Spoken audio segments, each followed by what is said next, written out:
Kajian hati. Kita masuk lagi ke sesi tanya jawab dan sekarang sudah ada bintang tamu kita. Ada di sini ada Juwita Bahar. Assalamualaikum warahmatullahi wabarakatuh. Waalaikumsalam warahmatullahi wabarakatuh. Ustadz, Teteh, dan semua yang di sini. Aku Juwita Bahar, izinkan saya bercerita. Jadi saya itu anak kedua dari Anissa Bahar dan Memo Sanjaya. Sejak dulu saya sama mama itu udah kayak bestie Ustadz. Udah kayak teman, sahabat, ibu, kakak, adik kayak gitu. Tapi semua berubah semenjak saya mengenal laki-laki yang bernama Dedi yang sekarang menjadi suami saya. Karena mama itu menolak hubungan saya dengan Dedi. Kata mama, Dedi itu temperamen, kasar, keras kepala. Dedi itu ya playboy dan dia itu memang usianya 10 tahun jauh tua di atas saya. Dan Dedi punya anak 1. Tapi menurut saya ya saat itu cuma Dedi aja yang mengerti saya Ustadz. Yang bikin semuanya makin rumit karena Dedi ini teman lama mama saya. Saya dipertemukan itu di waktu ulang tahun saya yang ke-18 tahun. Semenjak dari situ, Dedi mendekati saya tanpa sepengetahuan mama. Karena ya mungkin nantinya mama gak akan setuju ya karena yang tadi mama bilang kalau Dedi ini segala macam lah gitu. Ya saya tahu itu mungkin salah buat mama. Saat itu mama merasa kecewa banget. Break-breakan di mana-mana di infotainment apa segala macam sampai saya sempat dicoret dari kartu keluarga, diusir dari rumah.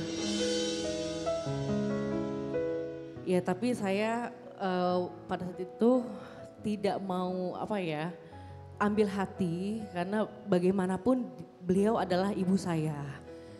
Seberat apapun masalahnya saya dengan beliau, saya tetap sayang sama ibu saya. Saya tahu pengorbanan dia melahirkan dengan saya yang beratnya 4,1 normal itu tidak mudah. Dengan usianya dia juga masih terbilang muda.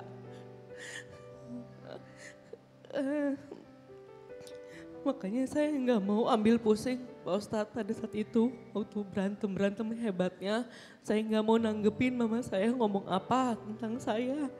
Keluarga saya juga ngomong apa, saya nggak mau nanggepin. Dari situ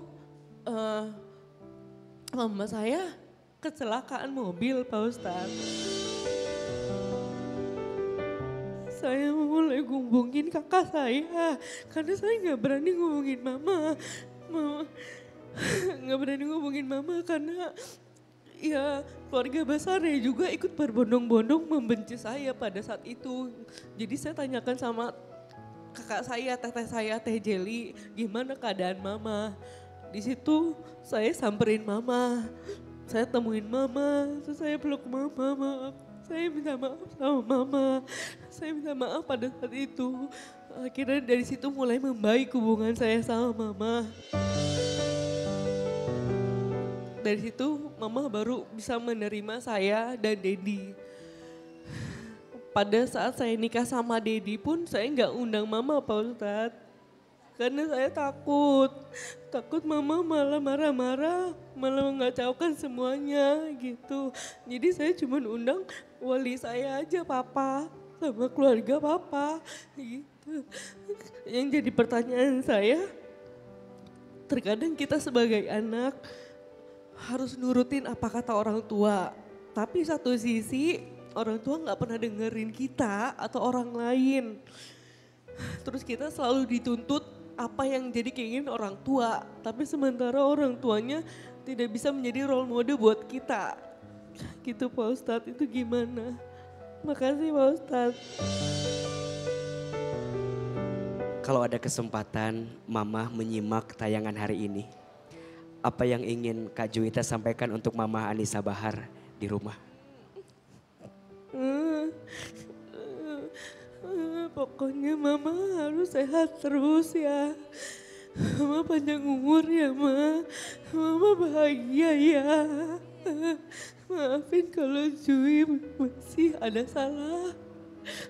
Pokoknya mama harus selalu bahagia gitu.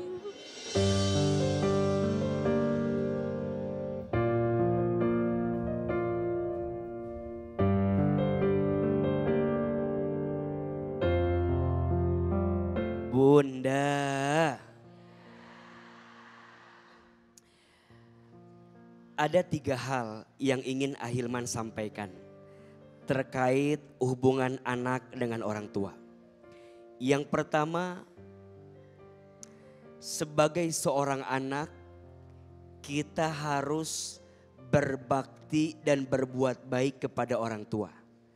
Sebagaimana di dalam Al-Quran, Allah Subhanahu wa taala berfirman, "Wa qadha rabbuka alla ta'budu illa iyyahu wa bil walidaini ihsana." Dan Allah telah menetapkan kepada kamu sekalian untuk beribadah kepada Allah dan berbuat baik kepada orang tua. Kata Nabi SAW, ridallah fi ridul walidain wa suhtullah fi suhtil walidain. Ridhonya Allah tergantung ridhonya orang tua.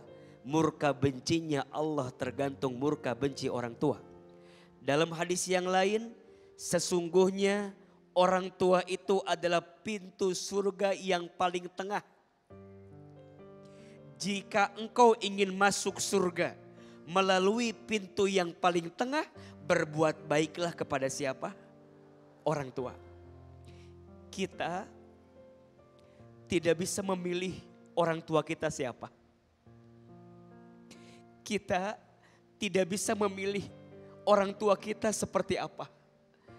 Maka pada keadaan apapun tetaplah berbuat baik dan berbakti kepada orang tua kita.